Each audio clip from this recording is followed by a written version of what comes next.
Goodbye to YouTube. Now, before I get into talking about the team preview, for the battle that I posted up on Tuesday, I want to apologize for that bad narration. I rewatched it and I noticed that I messed up a lot in it, so hopefully this narration will be better than that one. As you can see, this is an NU battle, and I based this team around Emboar and Linoone, two of my favorite NU Pokemon, and I really wanted to make a team around them. Potential threats on my opponent's team are going to be the Muck, the Ludicolo, and the Linoone. The only thing I have on my team to take a +6 hit from Linoone is going to be my Regirock, and that's borrowing the fact that Linoone will be Jolly as opposed to Adamant. Then if Ludicolo is a Rain Sweeper, then I could be in a very bad situation, as well if Muck is a curse set and I allow him to set up, then I'm potentially screwed.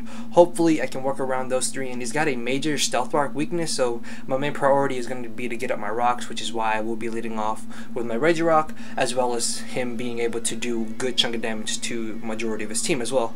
But yeah, anyways, as I said, going to be leading off with my Regirock, as my opponent will be leading off with Armado. And right off the bat, instead of going for the Stealth Rock, I decided to go for the Stone Edge because I was hoping this would KO so I could prevent him from getting up his own Stealth Rocks. Unfortunately, it just barely misses out, as he's going to get up his own rocks in the Fallen turn. I'm going to get up my own rocks, and I guess he predicts this, or maybe he switches out to Ludicolo just to take the hit. But I found it a bit odd that he brought in the Ludicolo on my Regirock when I could have gone for a Stone Edge and potentially 2 KO'd him.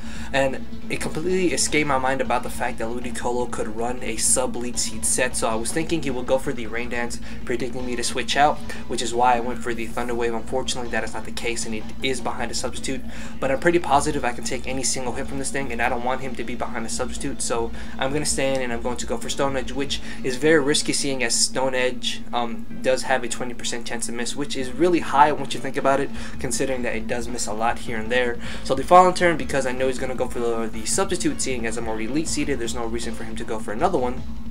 I am going to opt to switch out into my Rotom. That way I can lock myself into either the Thunderbolt or the Air Slash, hopefully be able to break a substitute, and then when he finishes me off I can get a free switch out into my Emboar and be able to Flare Blitz him, or maybe even go for a Belly Drum with my Linoone. So he's going to go behind a substitute, as I'm going to go for the Air Slash. And the reason I went for Air Slash as opposed to going for Thunderbolt was because I thought that Thunderbolt would not be able to break a substitute, but then again I did risk the 5% chance of missing the Air Slash. Luckily I don't miss, and I am able to live this Ice Beam, so he's got Leech Seed, Substitute, Ice Beam, and either Scald or Giga Drain, so I know my Regirock should be able to deal with this thing later on in the battle. As this turn I'm going to predict him to switch into the Lapras or the Muck. Yes, this doesn't mean my Rotom is going to die off to the next Stealth Rock switch in, but I can leave him for a crucial death fodder later on in the battle, as he does opt to bring in the Lapras. And I'm not going to over predict, I'm just going to go straight for the Wild Charge, because I actually thought he would bring in his Muck, and I was actually fairly close to going for the Earthquake, but because he's not going to see that I don't take any Life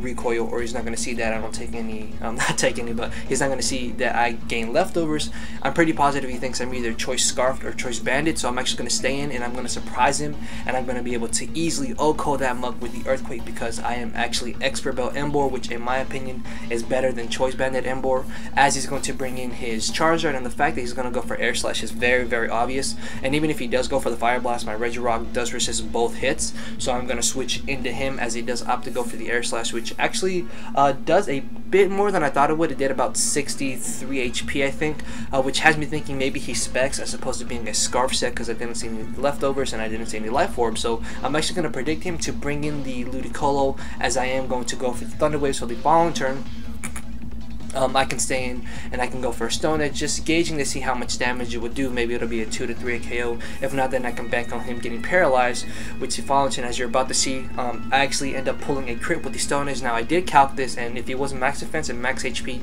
Stone Edge only does about 40% max, I believe, which means he would have been able to easily take 2 more of these. But then again, you have to factor in the fact that he was paralyzed, so he could have got paralyzed, and if he was carrying Giga Drain, then he wouldn't be able to OHKO me, so I could still hit him with a Stone Edge. Above that, Stone Edge does have a high critical hit ratio, so in the long run of the battle, I'm not really too sure if it did matter that much, but it did matter because I was able to get rid of the Ludicolo. Anyways, the Ludicolo, another threat, I should say, out of the way, as he's going to bring in his Lapras. Now, fearing the fact that Lapras is going to be faster than me, I'm going to bring in my Rotom, which is just going to be Death Fodder, because I want to see if maybe he doesn't have the leftovers, because he could be like a Dragon Dance hit or something. I don't know, because I've actually seen that before. So the following turn, I'm just going to I'm going to bring in my Embor again, and I'm going to go straight for the Wild Charge and easily be able to OHKO this Lapras, because nothing on his team at this point really appreciates Wild Charge. And even if I did go for the Hammer Arm, I would still OHKO the Charizard if he switched it back in. And speaking of Charizard, he's going to bring it back in, and this is why Stealth Rock is so crucial, because this thing is down to 1 HP. So because he's in Blaze range, I really have nothing on my team that wants to take a Fire Blast. But look at this.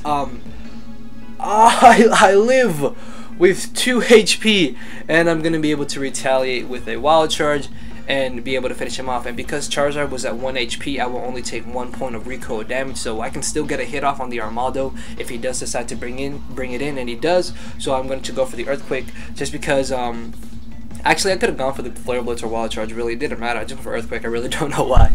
So at this point, his last is his Linoone, so I know he's going to be forced to go for the Extreme Speed. And here, I have a choice to either bring in my Regirock or bring in my War Turtle. Now, I don't want to bring in Regirock because Stone Edge can miss, and I'm fearing the fact that Earthquake might not be able to OHKO.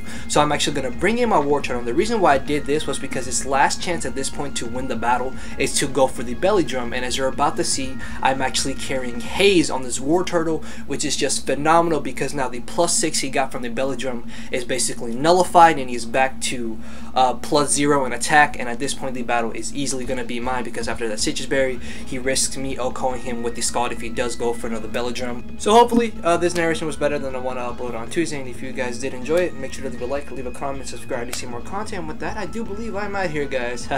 Later.